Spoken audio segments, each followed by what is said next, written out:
अच्छा ये बड़ा इंपॉर्टेंट टॉपिक है रेजोल्यूशन ऑफ वेक्टर्स, ठीक है। ये इंपॉर्टेंट टॉपिक है, इसकी डेरिवेशन भी आ सकती है मगर आसान है, ऐसा कोई नहीं है कि मुश्किल है। रेजोल्यूशन ऑफ वेक्टर क्या है जी, बताएं आप। Resolution of vector ji, resolution of vector क्या है, जिसके अंदर क्या करते हैं हम, रिजोल्व करते हैं वेक्टर को इनटू किसमें, इट्स कंपोनेंट में, उसके कंपोनेंट्स में क्या कर देते हैं, रिजोल्व करते हैं, या इसको रिजोल्व भी कहते हैं, या इसको स्प्लिट भी कहते हैं, या इसको ब्रेक भी कहते हैं, ठीक है। ब्रेक कर दें या स्प्लिट कर दें या रिजोल्व कर दें वेक्टर को किसमें, उसके कंपोनेंट्स में। इस प्रोसेस को क्या कहते हैं, this process is known as, क्या होगा, रेजोल्यूशन ऑफ वेक्टर, ठीक है। रेजोल्यूशन ऑफ वेक्टर, वेक्टर को क्या करें आप, रिजोल्व कर दें, ब्रेक कर दें, स्प्लिट कर दें, तोड़ दें, किसके अंदर, डीकंपोज कर दें उसके कंपोनेंट्स में। उसके बाद आप उसको सॉल्व करें, उसको स्टडी करें, उसको एनालाइज करें। इस प्रोसेस को क्या कहते हैं, रेजोल्यूशन ऑफ वेक्टर कहते हैं। ये क्या मतलब है इसका, क्या मतलब है इसका, ये नहीं समझ में आया था बिल्कुल, तो देखते हैं अभी। देखें अब एक चीज है ना, ये एक ऑब्जेक्ट रखा हुआ है जिसका कुछ ना कुछ मास है, आपने इस पे क्या किया, फोर्स अप्लाई की, क्या की, फोर्स अप्लाई की, इस डायरेक्शन में ये क्या कर जाएगा, मूव कर जाएगा, यहाँ पर पहुंच गया। ये इसने क्या कवर किया है, क्या कवर किया है, डिस्टेंस कवर किया। क्या लगाई हमने, फोर्स लगाई, डिस्टेंस कवर कर दिया, तो फिजिक्स की लैंग्वेज में इसको क्या कहते हैं कि क्या हुआ है, क्या हुआ है, वर्क हुआ है। क्या किया आपने, फोर्स लगाई, फासला कवर कर दिया, वर्क हुआ, ठीक है। अच्छा अब देखें, अब एक चीज है, एक ऑब्जेक्ट है यहाँ रखा हुआ है, आपने इस पे फोर्स लगाई, कहाँ की जाने, उधर की जाने, कहाँ लगा रहे हैं, तो बॉडी मूव कहाँ करेगी, उधर की जाने मूव करेगी। इसका मतलब सारी की सारी फोर्स क्या हो गई है, उसमें इस्तेमाल हो गई है, ठीक है। उसमें सारी की सारी फोर्स उसमें यूटिलाइज हो गई है। अब देखें एक चीज होती है, फॉर्मूला है, मैं यहाँ पर थोड़ा और ये इससे पहले ओके। अब हमने देखें, मैं आपको बात बताता हूँ, फोर्स आपने लगाई 10 न्यूटन, 10 न्यूटन की फोर्स लगाई, उसने जो फासला कवर किया 2 मीटर का कवर किया, आपने मालूम क्या करना था, वर्क मालूम करना था। ये चैप्टर आएगा उसमें डिटेल में हम देखेंगे, अभी थोड़ा इसको मैं ये डेरिवेशन अगर ये असल में ये समझाना है ना, तो उसके लिए थोड़ा बता दूँ आपको। फोर्स लगाई, कितना फासला कवर किया, वर्क मालूम करना है, फार्मूला लगाए आप, कितना 10 मल्टीप्लाई 2 तो क्या आ जाएगा 20 न्यूटन, सॉरी 20 जूल आ जाएगा। वर्क कितना हुआ है, 20 जूल, ओके सही है।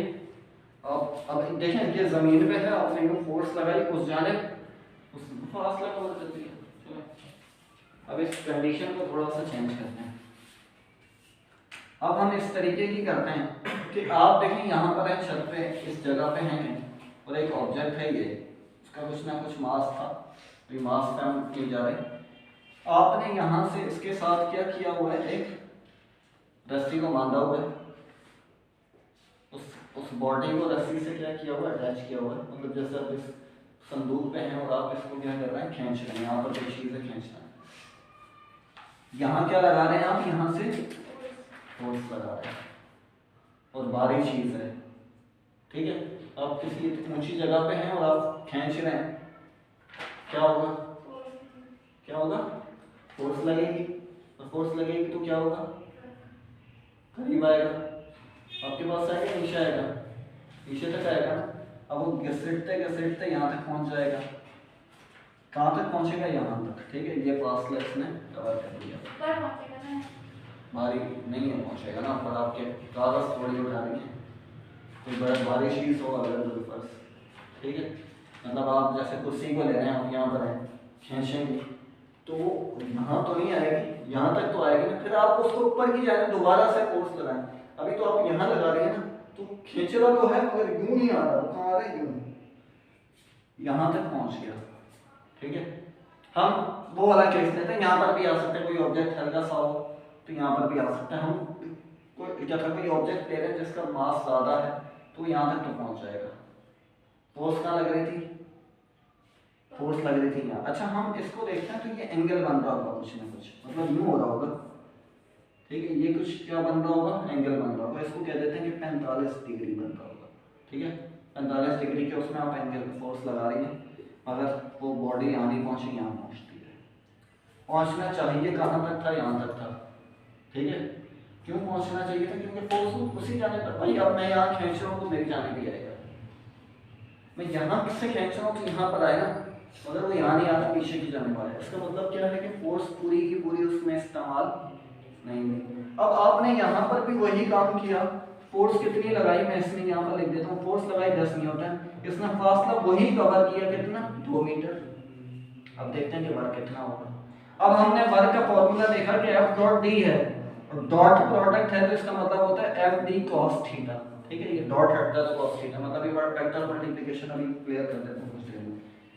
हम लगाते हैं formula F D cos theta, ठीक है। एफ कितना है, एफ कितना है 10, डी कितना है 2, कॉस कितना, कॉस थीटा कितना है 45, 10 2 40, cos 45 calculator, cos pi by 2 45 90 90, cos 45 कितना होता है, 1 होता है, नहीं 1 5 कैलकुलेटर,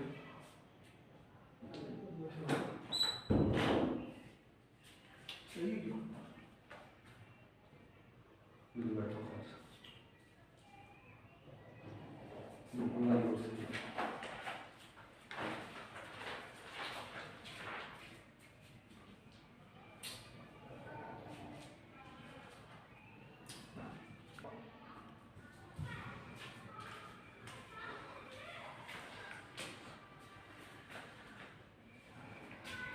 अब हम क्या कर रहे हैं, 45 डिग्री पर इतनी ही फोर्स अप्लाई कर रहे हैं, इतना ही फासला कवर हो रहा है। देखते हैं पहले वर्क कितना हुआ था 20 जूल, इसमें देखते हैं कितना होगा। 10 2 20, cos 45 होता है 1/2, 0.5 होता है समथिंग, 0.50 समथिंग होता है। हम इसको ले लेते हैं कि 1/2 है, 2 1 2 10 सा 10 पॉइंट समथिंग आ जाएगा।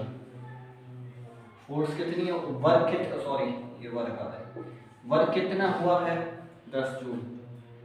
हमने यूं ऑब्जेक्ट रखा, उस पे फोर्स अप्लाई की, इसमें फासला कवर किया 10 न्यूटन, सॉरी 2 मीटर कवर किया, फोर्स कितनी लगाई 10 न्यूटन लगाई, वर्क कितना हुआ था 20 जूल।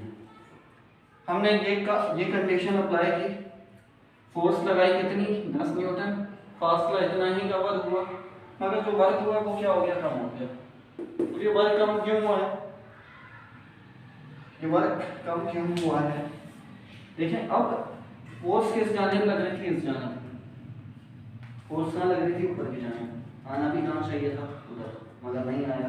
इसका मतलब पूरी की पूरी फोर्स इस्तेमाल नहीं हुई है। अब पूरी की पूरी फोर्स इस्तेमाल नहीं हुई है तो अब क्या होगा, उसमें बताता हूँ अब मैं आपको रेजोल्यूशन ऑफ फैक्टर के अंदर। मतलब ये आपको एक चीज बताएंगे, देखें फोर्स इतनी ही लगाई, फासला एक ही जितना कवर हुआ, एक में वर्क कम हो रहा है, एक में वर्क ज्यादा हो रहा है। अब यहाँ थोड़ा सा वो देखते हैं रेजोल्यूशन ऑफ फैक्टर समझने की कोशिश करूँ। देखिए रेजोल्यूशन ऑफ फैक्टर के अंदर हमें ड्रॉ करना है कि ये एक्स एक्सिस है और ये क्या है, वाई एक्सिस है, और एक फोर्स लग रही है इस जाने पे। एक वेक्टर में हम फोर्स वेक्टर से रिप्रेजेंट कर देते हैं, ठीक है, इस जाने पे लग रहा है। अब अगर देखें, अगर तो फोर्स वेक्टर यूं लग रहा है तो ठीक है, सही है, इसमें कोई वो नहीं है, आप सिंपल उसको आसानी के साथ एनालाइज कर सकते हैं।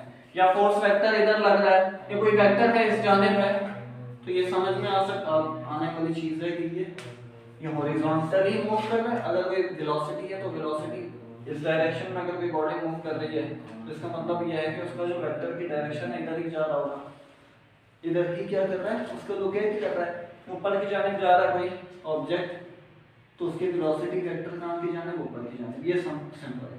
मगर जैसे अगर हम देखें कि भाई आपने एक मिसाइल क्या किया, मारा और यूं गया, अब ये यहाँ पर आ गया। अब ये क्या वर्टिकल में भी और हॉरिजॉन्टल में भी आ गया। किसमें आ गया? वर्टिकल में भी और हॉरिजॉन्टल में भी। लेफ्ट भी कर रहा है और सॉरी लेफ्ट राइट, लेफ्ट के राइट में मूव कर रहा है और वर्टिकल ऊपर की जानिब भी मूव कर रहा है। इसका मतलब देखें जैसे ये है ना, अब ये मूव जो कर रहा है ये ऑब्जेक्ट, इसका मतलब ये वाला फासला भी कवर हो रहा है और ये वाला भी कवर हो रहा है। यूं यहाँ कवर किया, ये भी कवर किया, यहाँ कवर किया, ये भी कवर किया। ठीक है। हॉकी की बॉल देखें अगर आप, तो उसको शॉट लगा तो यूं ही जाएगी। क्रिकेट की बॉल यूं नहीं जाएगी, यूं जाएगी। अब यूं जाने का मतलब क्या है? वो ये कवर भी कर रहा है एक्स डायरेक्शन में, हॉरिजॉन्टल भी मूव कर रहा है और वर्टिकल भी मूव कर रहा है अपर डायरेक्शन में। ठीक है, अपर डायरेक्शन में भी मूव कर रहा है, राइट पे मूव भी कर रहा है। तो इसका मतलब ये 2 डायमेंशन के अंदर क्या कर रहा है? मूव कर रहा है। अब इसको आपने सिंपलीफाई करना इतना आसान नहीं है। सिंपल वे के अंदर जैसे हमने बोला भाई इधर फोर्स लग रही है, ठीक है, ऊपर लग रही है, ठीक है, इधर मूव रिमूव कर रही है, सही है, ऊपर कर रही है, सही है, मगर ये यहाँ कर रही है ना, तो इसका मतलब ये है कि ये ऊपर की जानिब भी कर रही है और आगे की जानिब भी जा रही है। ये ऊपर ही जा रहा था, ये इधर ही जा रहा था, मगर ये जो ये है वो जो है ये ऊपर भी जा रहा है और ये वाला फासला भी कवर होता जा रहा है। देखिए यहाँ पहुंचे ना, इसका मतलब ये वाला फासला भी कवर हुआ है और ये वाला फासला भी कवर हुआ है। अब यहाँ पर क्या करते हैं, जैसे अगर कल्पना में कहूँगे भाई देखेंगे ये ऑब्जेक्ट, ये एक वेक्टर है ना, अब आप इसको क्या करें, जैसे यहाँ पर तो खैर ये 2 डायमेंशन है, यूं है ना, अब इसको यहाँ से टॉर्च क्या करें, इस पे रोशनी मारे, कोई लाइट मारे, तो यहाँ क्या आएगा, इसके सामने क्या आएगा, इसका प्रोजेक्शन आएगा। इसी तरीके से आप इसको यूं वो करें ना, तो इसका प्रोजेक्शन कहाँ आएगा, ये आएगा। ये जो ये है ना, इसका क्या होगा, प्रोजेक्शन होगा। ठीक है, कहाँ भाई देखें ना, ये है, इस पर आपने यूं टॉर्च मारी, लाइट जब ना हो तो यहाँ क्या होगा, यहाँ क्या गिरेगा, उसका प्रोजेक्शन होगा, बाकी जगह पे नहीं। अब जैसे देखें आप धूप में ना, दरख्त के साथ, दरख्त का क्या होता है, साया होता है, रोशनी पड़ रही है, अब रोशनी पड़ रही है ना, क्यों पड़ रही है, उसके साया, उसके सामने आपने कोई क्या कर दिया, एक चीज है, दरख्त है जैसे, तो यहाँ पर वो जो छांव है वो क्या है, उसकी प्रोजेक्शन है ना, साया है ना वो उसका, अगर नहीं होता तो साया नहीं होता। ठीक है, अब जैसे आप जा रहे होते हैं आगे क्या होता है, साया कुछ चल, साया होता है, या पीछे होता है, पीछे होता है, आगे होता है, तो वो जो क्या है वो प्रोजेक्शन है, मतलब आप अब वहां पर समझना लाइट नहीं पड़ेगी। तो इसी तरीके से हमने यूं करा किया तो इसकी प्रोजेक्शन यहाँ होगी। अब देखिए ये प्रोजेक्शन कहाँ गिर रही है, कौन से एक्सिस पे गिर रही है, एक्स एक्सिस पे, तो हम इसको क्या कह देते हैं, x। और ये जो वर्टिकल लाइन है इसको क्या कह देते हैं, f ऑफ y। ये f ऑफ x और f ऑफ y क्या है, ये आपने क्या कर दिया, इसको ये जो फोर्स वेक्टर था इसको क्या कर दिया आपने, रिजॉल्व कर दिया, ब्रेक कर दिया, किसमें, उसके किसमें कर किया, उसके कंपोनेंट्स में। कितने कंपोनेंट हैं, 2 कंपोनेंट है, एक y कंपोनेंट है और एक x कंपोनेंट है, किसके, फोर्स के। अब करना आसान होगा, इधर फोर्स के कितने कंपोनेंट है, 2 कंपोनेंट है, एक y कंपोनेंट और एक x कंपोनेंट है। अब ये जो x कंपोनेंट है इसको क्या कहते हैं, इसको f of x = f cos theta भी कहते हैं, और जो y कंपोनेंट है इसको क्या कहते हैं, f sin थीटा भी कहते हैं। ठीक है, अगर आपके पास यूं लिखा हो b पाई तो b पाई क्या होता है, b sin थीटा, और अगर आपके पास यूं लिखा हो x कंपोनेंट तो b cos थीटा हो जाएगा। हम इस वेक्टर को देखें, किसी भी वेक्टर को देखें, अभी किस पे, फोर्स पे बात कर रहे हैं, क्या हो गया बेटा, गिर गया है क्या,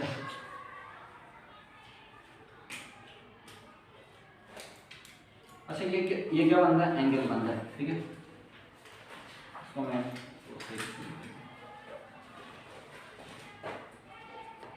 ये क्या है, f है, ये क्या है, f y है, ये क्या है, f x है। नाम दे दिया आपने कुछ भी, इसको ये यहाँ पर प्रोजेक्शन कर दिया, f x कह दिया, ये वर्टिकल जो है क्या होगा, f y कह दिया।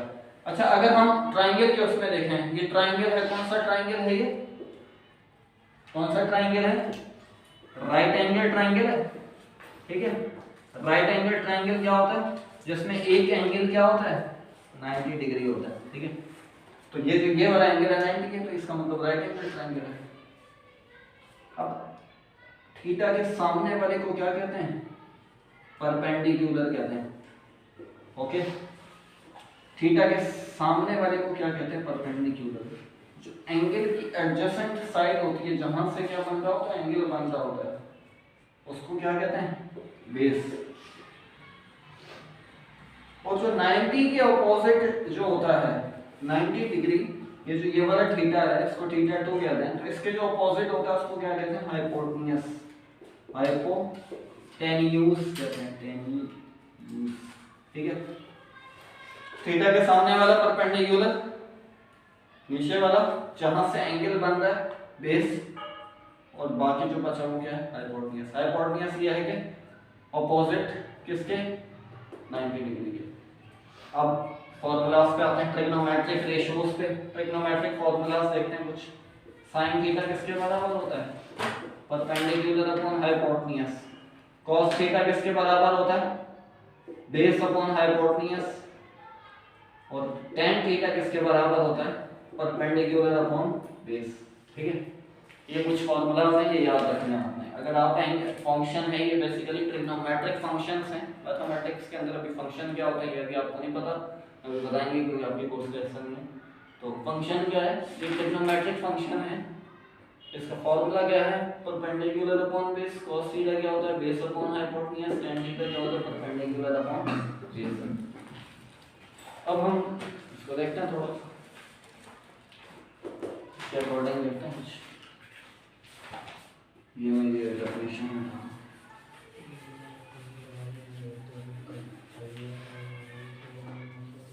अब अगर हम देखें कि क्या देखें, cos थीटा देखते हैं। cos थीटा किसके बराबर है? cos थीटा किसके बराबर है? देख के बताओ ना। अबे उत्तर लिखा हुआ भाई, cos थीटा ये रहा, बेस अपॉन, हाँ क्या हुआ? बेस अपॉन हाइपोटेन्यूज है। ठीक है, अब यहां पर बेस क्या है? यहां पर बेस क्या है?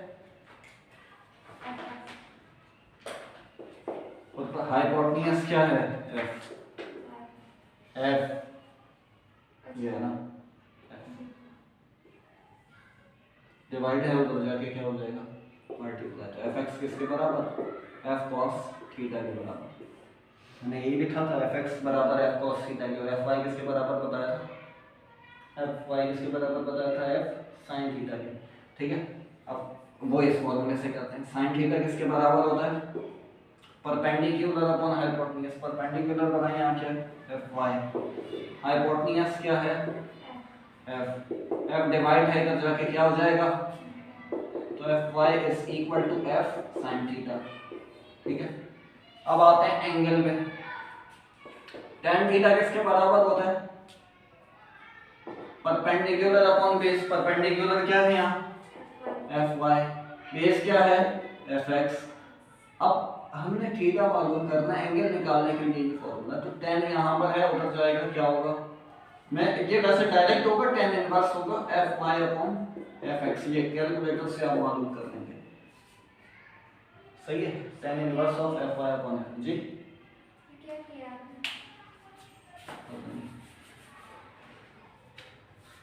tan थीटा का फॉर्मूला क्या है?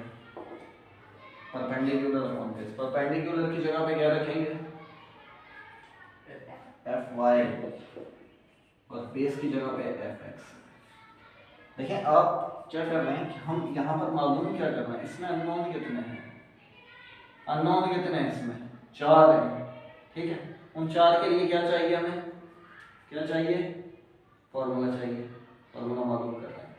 एफ एक्स का फॉर्मूला आ गया। एफ एक्स और एफ वाई क्या है असल में? है क्या ये? F X and F Y are the क्या है? कॉम्पोनेंट्स है ना ये। कॉम्पोनेंट्स ऑफ किसके हैं? एफ के। एफ के कंपोनेंट हैं, उसके पार्ट हैं, उसके हिस्से हैं। आप बोलेंगे भाई यहाँ फोर्स लगा रहे हैं आप इस डायरेक्शन में, तो अब देखिए यहाँ पर लाने का मतलब ऑब्जेक्ट को क्या है कि उसको ये भी कवर करवाएं और ये भी कवर करवाएं। तो ये वाला पार्ट कवर करवाएगा ऑब्जेक्ट को, उसका क्या नाम है? उस कंपोनेंट का, उस पार्ट का एफ एक्स, और जो ये वाला कवर कर पाएगा उसको क्या कहते हैं, एफ वाई। कंपोनेंट हैं ये, उसके पार्ट्स हैं जिनका काम मुख्तलिफ काम है, ठीक है। एफ क्या है, एफ टोटल फोर्स है। अब ये जो एंगल है कितना रोटेट हुआ है, तो क्या ठीक है, हमने इसके लिए फॉर्मूला निकाल दिया, इसके लिए निकाल दिया, अब एंगल के लिए कर रहे हैं। तो tan theta is equal to F Y upon F X. आपने मालूम क्या करना है, थीटा एंगल मालूम करना है, कितना रोटेशन हुई हुई है उसमें। तो भाई tan देखें, tan यहाँ पर है ना उधर। अब देखें एक चीज तो ये कि मैथमेटिकल वे में बताता हूँ आपको, अगर एफ वाई क्या तो tan यहाँ पर है ना, तो यहाँ पर आके क्या हो जाएगा, डिवाइड हो जाएगा, सही है। मल्टीप्लाई है, यहाँ पर आके क्या होगा, डिवाइड। मगर आप ये डायरेक्टली याद रखिएगा, एक सिंपल वे के अंदर मैं बता रहा हूँ। ऊपर जाए इसकी पावर क्या बना है, ऊपर जाएगा तो इसकी पावर क्या होगी, -1, जिसको इनवर्स कहते हैं यहाँ पर। tan theta is equal to tan inverse of F Y upon F X. तीन चीजें हो गई, चौथी चीज क्या मालूम करनी है, एफ के लिए फॉर्मूला, चारों के लिए फॉर्मूला करना है। तो भाई आपको देखें होगा क्या आपको बोला कि भाई एक ऑब्जेक्ट है, उस पर फोर्स कर रही है, फोर्स का एक्स कंपोनेंट एफ एक्स है गिवन है, वाई कंपोनेंट गिवन है, क्या मालूम करना है, टोटल मालूम करना है, उसका एंगल मालूम करना है, सही है। यहाँ कितनी फोर्स लग रही है ये बता दिया, ऊपर कितनी फोर्स लग रही है ये वाला बता दिया, क्या मालूम करना है, वो जो रोटेशन कितनी हुई हुई है वो मालूम करना है, एंगल मालूम करना है। एंगल तो पता चल जाएगा, tan इनवर्स करेंगे कैलकुलेटर के अंदर, एफ वाई की वैल्यू रखेंगे, रखें आ जाएगा, एंगल पता चल जाएगा। अच्छा ये कैसे पता चलेगा, इसके लिए करते हैं क्या करते हैं, फॉर्मूला लगाते हैं। मैंने क्या बताया कि कौन सा ट्रायंगल है ये, कौन सा ट्रायंगल है, राइट एंगल ट्रायंगल। और राइट एंगल ट्रायंगल के अंदर एक थ्योरम लगता है, कौन सा है उसका, पाइथागोरस थ्योरम, बड़ा इंपॉर्टेंट वो है, मशहूर थ्योरम। पाइथागोरस थ्योरम क्या कहता है, ये किसके लिए, ये राइट एंगल ट्रायंगल के लिए, ठीक है। h square is equal to base square plus perpendicular square, ठीक है। h स्क्वायर हाइपोटेन्यूज का स्क्वायर बराबर किसके होता है, perpendicular square plus base square. h क्या है, f का स्क्वायर, b क्या है, f(x) स्क्वायर, p क्या है, f(y) स्क्वायर। ये हमने ये मालूम करना है, दोनों साइड पे क्या रहेंगे, square on both side, f(x) square plus f(y) square, ठीक है। आपके पास ये दोनों के बन थे, आप एंगल भी निकाल सकते हैं, ये भी निकाल सकते हैं, टोटल फोर्स इससे। आपके पास अब बिलफर्ज हमारे पास को ये गिवन हो, हमारे पास ये गिवन हो, एंगल गिवन हो, fx निकालना है, तो क्या होता है, fx का फॉर्मूला क्या है, f cos थीटा। भाई f की जगह पे f की वैल्यू रखें, थीटा की जगह पे रखें, मल्टीप्लाई करें आंसर। fy निकालना था, f रखें मल्टीप्लाई sin थीटा, थीटा रखें एंगल रखें, sin थीटा निकालें, मल्टीप्लाई f से करें, कंपोनेंट आ गया, ठीक है। इधर चार चीजें हैं, दो गिवन होंगी, fx fy गिवन होगा, तो आप f निकाल सकते हैं और क्या निकाल सकते हैं, थीटा निकाल सकते हैं, ठीक है। और अगर आपके पास f और थीटा गिवन है तो क्या निकाल सकते हैं, fx और fy निकाल सकते हैं। ये रेजोल्यूशन ऑफ वेक्टर है कि रिजॉल्व कर दिया आपने वेक्टर को उसके कंपोनेंट में। अब यहाँ पर तो 2 डायमेंशन में पढ़ना है, बाज़ औक़ात क्या होता है 3, बाज़ औक़ात क्या मतलब हायर उसमें जाएंगे आप तो 3 डायमेंशनल उसमें पढ़ेंगे, ठीक है।